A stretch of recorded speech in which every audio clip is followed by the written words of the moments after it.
It was a chilly autumn night, and the moon hung low in the ink-black sky, casting an eerie glow over the desolate road and the looming trees that lined its sides.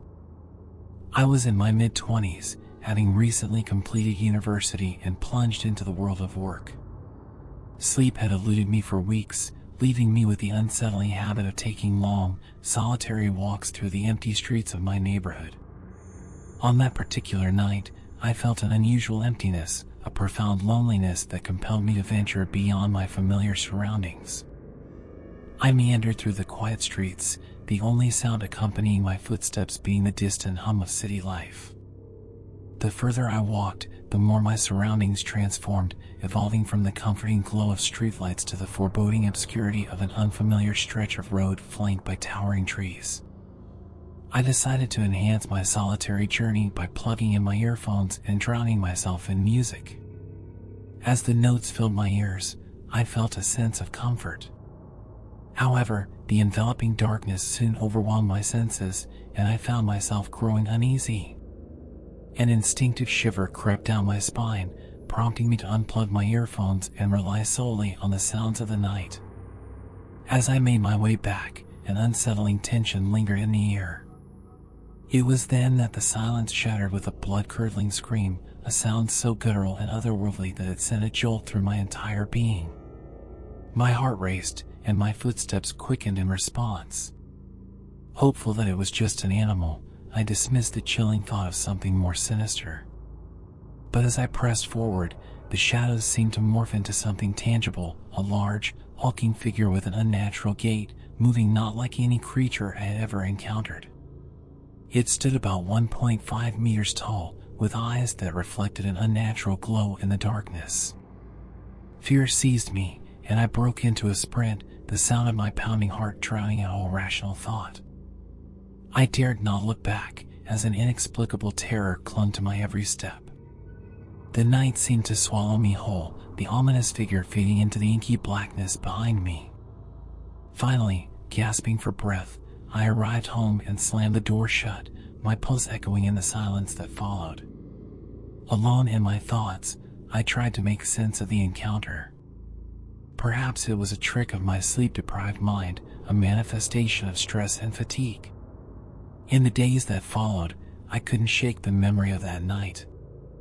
I hesitated to believe it, convincing myself it was a hallucination born from exhaustion. Curiosity, however, got the better of me, and I dared to walk that stretch of road again. But the shadows remained dormant, and the night held no secrets. It became my strangest, most inexplicable experience, a haunting memory that lingered in the recesses of my mind. The night walks continued, but I always carried the weight of that encounter with me, a constant reminder that some mysteries are best left unexplored. The night was alive with the pulsating beats of the nightclub, and the air was thick with laughter and chatter. A group of 6 friends, including myself, had decided to call it a night around 2 a.m. With only 5 spots available in the car, I volunteered to walk home. It was a decision I would later question in the cold light of day. The journey home would take me a good 30 to 40 minutes on foot, and in my slightly inebriated state, I didn't think twice about taking a shortcut through a notorious and dimly lit neighborhood. My drunken desire to get home quickly eclipsed any rational thoughts about safety.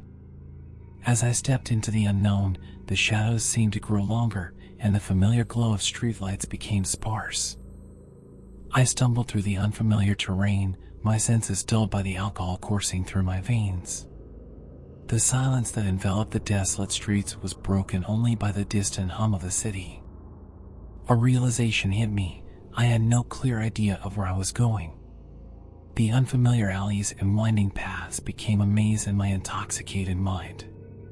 Despite the uncertainty, I pressed on, each step taking me further into the heart of the questionable neighborhood. The quietude was interrupted by the echo of footsteps behind me. Glancing over my shoulder, I saw a lone figure, shadowed by the darkness. He seemed to be pacing himself to match my steps, and a shiver ran down my spine. In my intoxicated paranoia, I couldn't shake the feeling that he was following me. Fear sparked within me, and my hand instinctively went to my pocket, where I felt the cold steel of a knife. The unease escalated as I quickened my pace, the footsteps behind me keeping pace. Panic set in, and I began to second-guess my decision to take the shortcut. After what felt like an eternity, the distance between us closed, and the man behind me shouted something unintelligible. I couldn't bring myself to listen. The urgency to escape consumed me. Gripping the knife tightly, I broke into a sprint, weaving through alleys and side streets, desperately trying to lose my pursuer.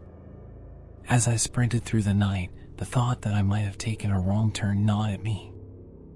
I couldn't afford to look back. I just ran, my heart pounding in my chest. In a desperate attempt to throw off my follower, I took random turns, zigzagging through the labyrinthine streets of my neighborhood. Eventually, I dared to slow down and cautiously glanced around. The mysterious figure was nowhere to be seen. I circled my neighborhood a few times, ensuring that I was no longer being trailed. Exhausted and shaken, I finally made my way home. In the aftermath, the gravity of the situation sank in. I had walked a fine line between life and potential danger. The fear that gripped me that night lingered, serving as a stark reminder that inebriation and shortcuts through dark alleys could lead to consequences far graver than the inconvenience of a longer walk. I made a solemn vow never to traverse that ominous neighborhood again, realizing that those 20 extra minutes I spared myself could have cost me my life.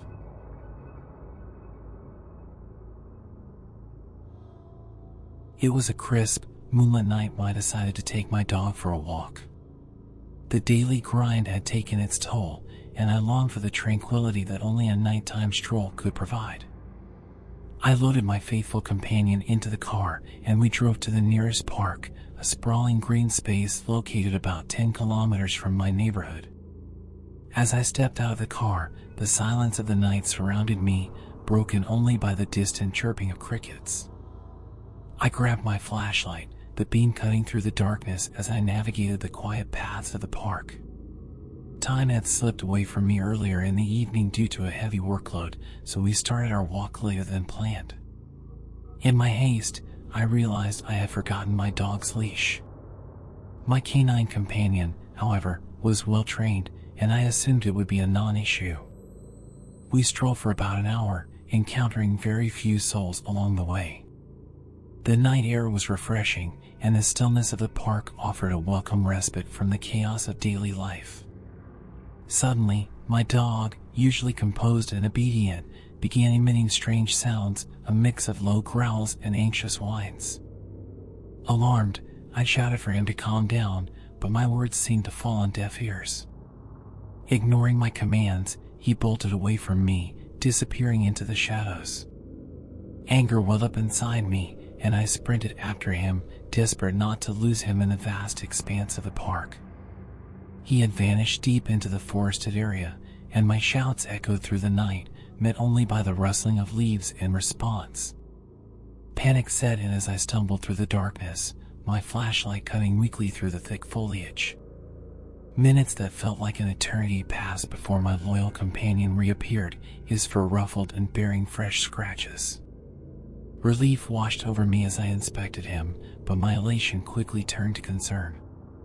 The nature of the wounds puzzled me. They resembled claw marks, reminiscent of a bear attack. A chill ran down my spine.